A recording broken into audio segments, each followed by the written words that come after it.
बिस्मिल्लाहिर्रहमानिर्रहीम। अस्सलाम वालेकुम। इसाराना का सलाम कबूल कीजिएगा। इसाराना यूट्यूब चैनल और फेसबुक पेज पे मैं आपको खुश आमदीद कहता हूँ।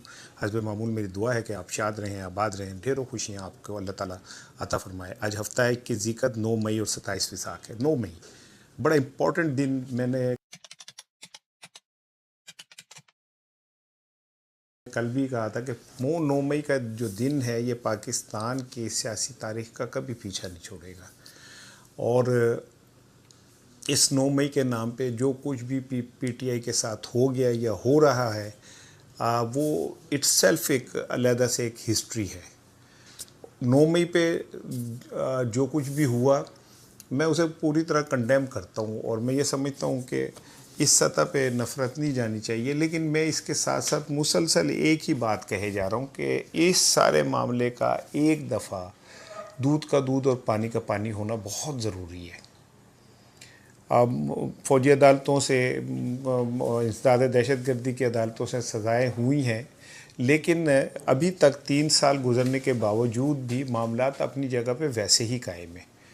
तो पीटीआई ने इस कहा था मुतालबा, लेकिन मैं एक आज़ाद इंडिपेंडेंट एनालिस्ट के तौर पे मैं भी ये मुतालबा करता हूँ कि अगर हम एक सुप्रीम कोर्ट के जजेस का एक अब वो बनाए, चाहे यही जज हों, ये जो सारे जितने जज हैं यही हों, और उन्हें आज़ाद एक इंक्वायरी का मौका दिया जाए, एक जुडिशल कमीशन बना के। आई थिंक सो कि ये बड़ा इम्पोर्टेंट हो जाएगा, क्योंकि पाकिस्तान की पूरी सियासत एक इस नुक्ते पे आके ठहर गई है।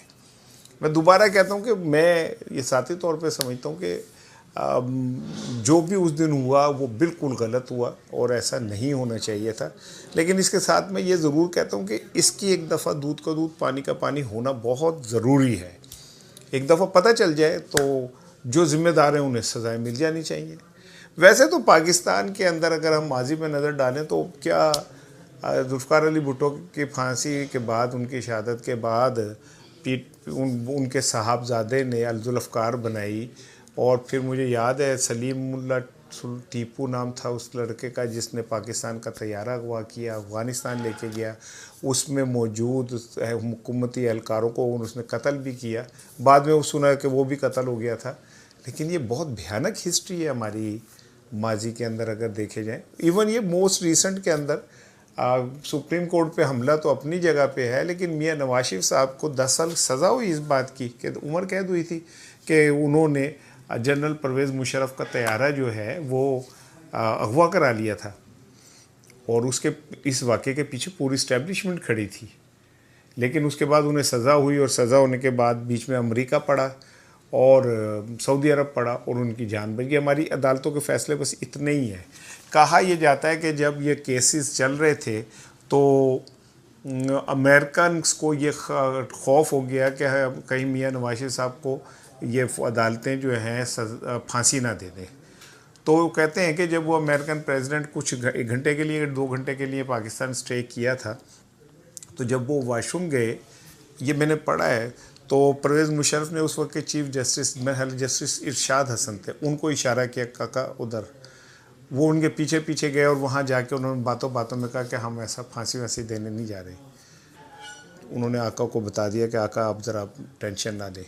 और फिर वो बाद में आपने देखा कि 2 दफ़ा नवाज शरीफ साहब को पाकिस्तान से बाहर ले जाया गया। बहरहाल मैं ये समझता हूँ कि इमरान खान के ऊपर जिस तरह ये केसेस बने हैं और उसके जो मुद्दे हैं उस पर मुझे हंसी आती है कि एक ही पुलिस वाला है, वो 3 मुकदमात में कहता है मैं टेबल के नीचे था, कहता है मैं चक्री पे था वहाँ सुना, फिर पता नहीं एक मियाँ वाली में सुना। कल ही बंदा वो रूहानी ताकत होगी।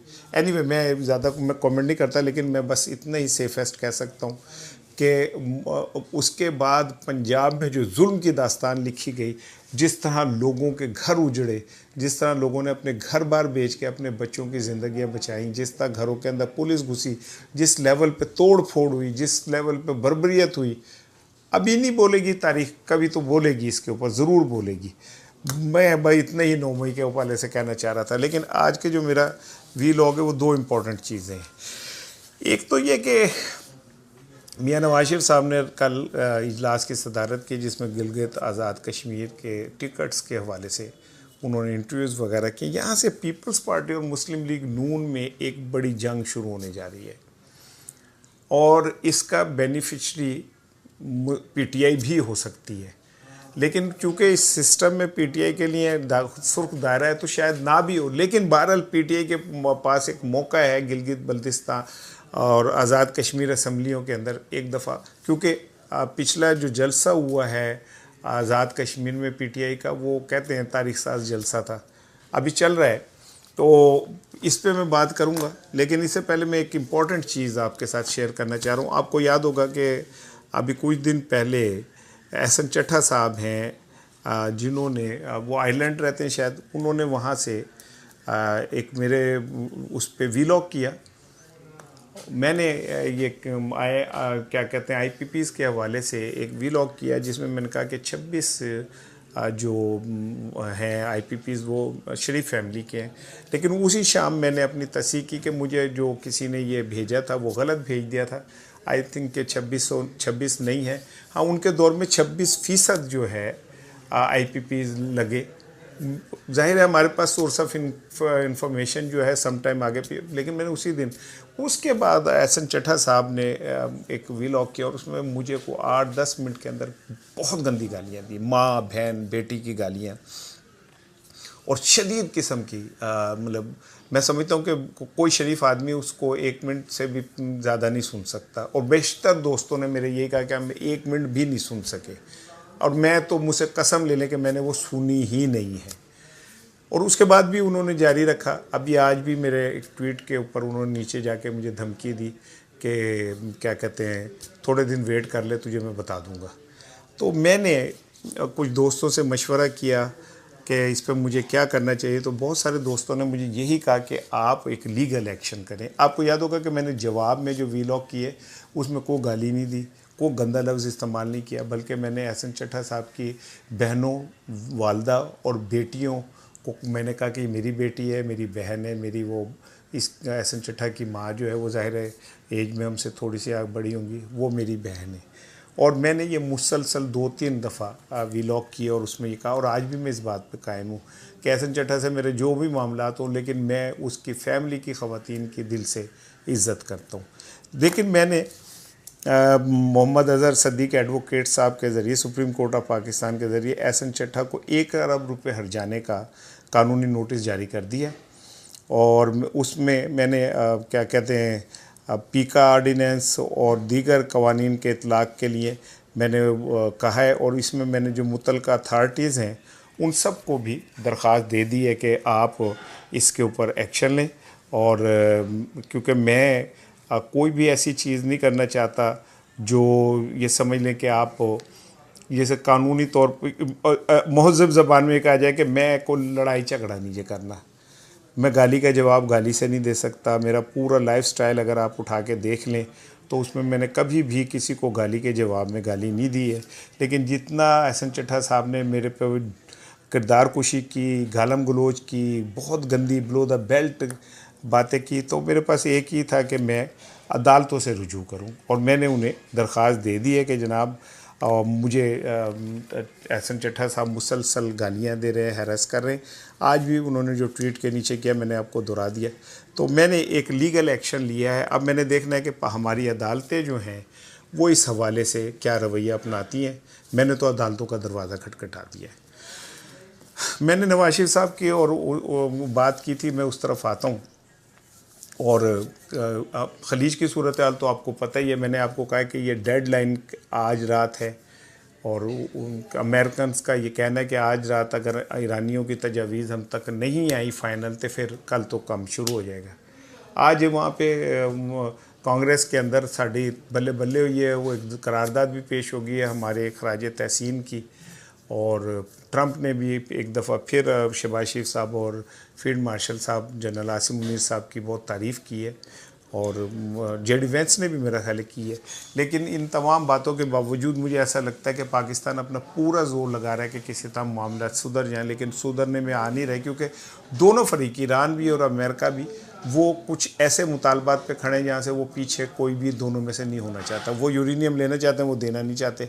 यही वजह है कि कल सारा दिन जो है ख़लीज के अंदर भी जंग चलती रही। क्या कहते हैं ईरानियों ने वो बाकायदा हमला किया, अब बैलिस्टिक मिसाइल से यूएई पे हमला हुआ, वहाँ पे बंदे ज़ख्मी हुए, जवाब में अमेरिकन ने भी खलीज में कुछ किया, फिर ईरानियों ने भी किया। तो हनूज़ मुझे ऐसा लगता है कि दिली दुरुस्त और क्या कहते हैं, अभी मुझे अंदाज़ा नहीं है इस बात का कतन भी कि आने वाले दिनों में ये मामलात कहाँ जाएंगे। 15 से पहले पहले शायद कोई ब्रेक थ्रू हो जब ट्रंप जो है वो चीन जाने लगे। नवाज शरीफ साहब की ज़ेर इजलास हुआ, उसमें उन्होंने टिकटें फाइल की। अब यहाँ से समझिए कि गिलगित बल्तिस्तान में पीटीआई की हुकूमत ही ख़त्म कराई गई, कश्मीर में हुकूमत ही ख़त्म कराई गई, और उसके बाद जिस तरह अदम एतमाद आई, जिस तरह सारा कुछ हुआ, उससे आपको अंदाज़ा होगा कई दिन मामलात लटके रहे और पीपल्स पार्टी ने पूरा जोर लगा के दोनों जगह पे कब्ज़ा किया। अब नून लीग ये कहती है कि जी इस बार हम ऐसा नहीं होने देंगे, हमने दोनों लेने, वो कहते हैं साड़ियाँ मौजां लगी ने, साड़ी अदालतां साड़ियाँ, सिस्टम साडा, हर चीज़ हमारी। तो पीपल्स पार्टी के चक्रां च भी पहले ही इन्होंने पीपल्स पार्टी ने ब्लैकमेल करके ये दोनों जगह ले ली थी। 27वीं तरमीम के ऊपर ब्लैकमेल किया पीपल्स पार्टी ने, लेकिन इस बार कहते हैं 28वीं तरमीम आई तो नून लीग को पीपल्स पार्टी की भी ज़रूरत नहीं है, और इस बार इस सिस्टम के अंदर भी पीपल्स पार्टी की कोई ज़रूरत बाकी नहीं रही है। आपने देखा होगा कि इस सारे सिस्टम में आसिफ अली जरदारी को जैसे दूध में से मक्खी निकाल के ऐसे फेंक देते, ऐसे फेंक दिया गया है, और पीपल्स पार्टी इस पूरे सिनेरियो में आपको कहीं नज़र नहीं आ रही होगी। असल जंग जो अब शुरू होने जा रही है वो पीपल्स पार्टी और मुस्लिम लीग नून में एक नई जंग शुरू होने जा रही है, और आप थोड़े दिनों में देखेंगे कि एक दूसरे के ऊपर वही फिर अली बाबा 40 चोर, मिस्टर 10%, नवाज शरीफ चोर, जरदारी को मैं घसीटूँगा। शहबाज शरीफ साहब इस बार ये नहीं कहेंगे क्योंकि अभी सदर और वज़ीर आज़म का इशू चल रहा है, लेकिन आने वाले दिनों में जो तक मुझे फीलिंग है वो ये कि जरदारी साहब की सेहत इस काबिल नहीं है।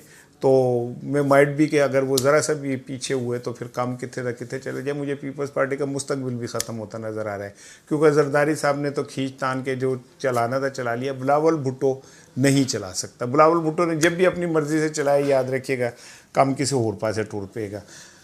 मुबारक हो जी, IMF ने आपको जनाब अली एक $1.2 बिलियन की किस्त दे दी है। माशाल्लाह, भंगड़े पाओ, गिद्धे पाओ, ठीक है, हुन मौजे ही मौजा चार चफेरे, ठीक है।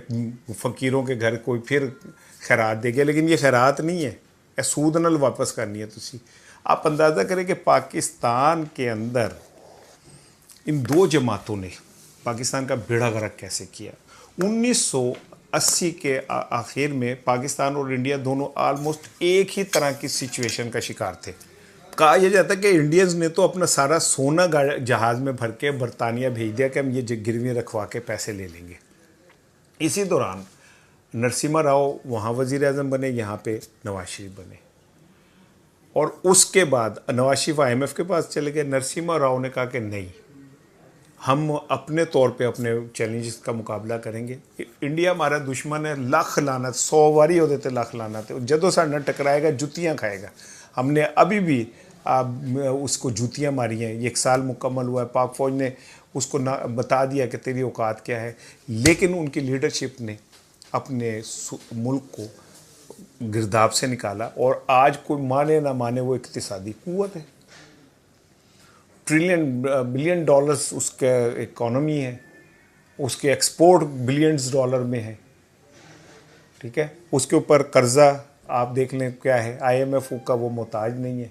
हमारा आलम यह है कि ये IMF से पीपल्स पार्टी 10 दफ़ा IMF के पास जा चुकी है, मुस्लिम लीग नून 4 दफ़ा, उन्हें बीच पालो तो 5 दफ़ा, 15 दफ़ा ये दोनों जमातें जो हैं 1975 से लगाओ, जुल्फ़िकार अली भुट्टो साहब के दौर से लेके 50 साल आलमोस्ट में ये 15 दफ़ा IMF के पास जा चुके हैं, और वो कर्ज़े हम पे चढ़ते गए, हमारे बच्चे मकरूज़ होते गए और इनके बच्चे खरबोपति होते चले गए। अब ये हम 16 दफ़ा गए तो क्या आप समझ रहे कि कोई खुशहाली आ जाएगी इससे? अभी तो हमने $2 अरब UAE के किसी से उधार लेके उसे वापस किया, लेकिन जिनसे उधार लिए उनको भी अभी हमने उस पर सूद देना है अपने बरादर मुल्कों को। अब IMF ने क्या किया, आते ही उन्होंने कहा ये 200 यूनिट देते जी सब्सिडी देंगे उन्हें, ऐते मुकाओ ना, तुम सब तो पहला काम ही है करो, ऐ सब्सिडी मुकाओ। गरीब तो मर गए। आईएमएफ की क्यों नहीं कहती कि ये जिन लोगों को हज़ारों यूनिट बिजली मुफ्त देते हैं, जिनको इलाज के लिए हम मुफ्त पैसे देते हैं, जिनको गैस मुफ्त मिलती है, जिनको रिहाइश मुफ्त मिलती है, जिनको गाड़ियाँ मुफ्त मिलती है, उनके ऊपर पाबंदी लगाओ और गरीबन को कत्ल कर दिया। इसलिए कि आईएमएफ एक टूल है मुख्तलिफ ममालिक को अपना ग़ुलाम बनाने का। अगर वो सही पॉलिसियाँ दे दे तो मुल्कों को ज़रूरत क्या है आईएमएफ की। आईएमएफ अब इस जोगा हो गया कि हम एक हुकूमत अपने जो क्या कहते हैं अवाम है उससे रिलीफ नहीं दे सकती क्योंकि आईएमएफ नहीं चाहती। तो प्रैक्टिकली तो हम आईएमएफ के गुलाम हो गए ना, कि उसकी मर्जी के बगैर हमारी कोई पॉलिसी नहीं बन सकती। बजट हमारा कहते हैं आईएमएफ बना के देता है, हमारे कोई मुआशी पॉलिसी नहीं। हमारा वजीर ख़जाना हमेशा बाहर से आता है, आईएमएफ की मर्जी से आता है। वर्ल्ड बैंक और आईएमएफ ने यहाँ तक हुआ है कि उन्होंने अपने चुनिंदा बंदों को पाकिस्तान का प्राइम मिनिस्टर भी बना दिया।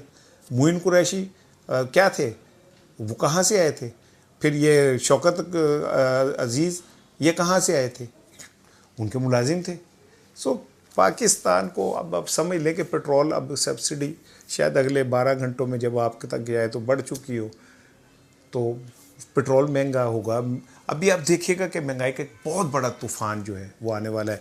ये सब्सिडी ख़त्म होने के बाद वो नया सिस्टम आएगा, सोशो इनिशिएटिव फला टींग ये वो जदों आएगा उदों दी गल है। वो एक बंदा सी ना जिहड़ा पागल अडियाला ही बैठा है, वो आईएमएफ वाले नाल ही लड़ पिया सी और मजबूरन हमें अपना वजीर ख़जाना वहाँ से वापस बुलाना पड़ा था। आईएमएफ वाले ने कहा एदे नाल असीं गल ही नहीं करनी है, इससे अंदाज़ा कर लें। लेकिन बहरहाल बस ठीक है भाई, क्या कह रहा है, जाते जाते मुबारक हो जी। मेयर कराची वो वहाब साहब जो हैं वो मोटरसाइकिल पे गए हैं, इलेक्ट्रिक में मोटरसाइकिल चलाते हुए पार्लियामेंट तक गए हैं। उन्हें बहुत मज़ा आया, लेकिन उन्हें हेलमेट नहीं पहना हुआ था। अब मुझे नहीं पता कि कानून जो है वो सिर्फ मेरे बच्चों के लिए जो हेलमेट नहीं पहनेगा उनको उनका चालान भी हो जाएगा और उनको जनाब अली ज़िंदगी भर उनके ऊपर लकीर लग जाएगी और इधर कुछ नहीं होगा। मुझे नहीं पता, ये तो अब इदारों ने बताना है, ये तो वहाँ की इंतज़ामिया ने बताना है कि जब एक वीडियो भी आ गई बगैर हेलमेट के चलाते हुए तो चलो उनके मोटरसाइकिल का चालान नहीं हो सकता तो उनके ऊपर तो कोई कार्रवाई हो सकती है। उन्हें एक नोटिस ही दे दिया जाए कानूनी तौर पे कि भाई ये आपने हेलमेट के बगैर चलाया। आप एक शहर के मेयर हैं, यानी आप उस शहर का असल फेस हैं। तो जो फेस शहर का खुद कानून की पासदारी नहीं कर रहा, अब आपने क्या खाक करनी है उसकी। शाम को मेरा एक व्लॉग आ रहा है 9 मई के ऊपर और एक हमने एडवोकेट साहब हैं उनका आप ज़रूर देखिएगा और आप सुन के आप लरज़ उठेंगे। अस्सलाम वालेकुम।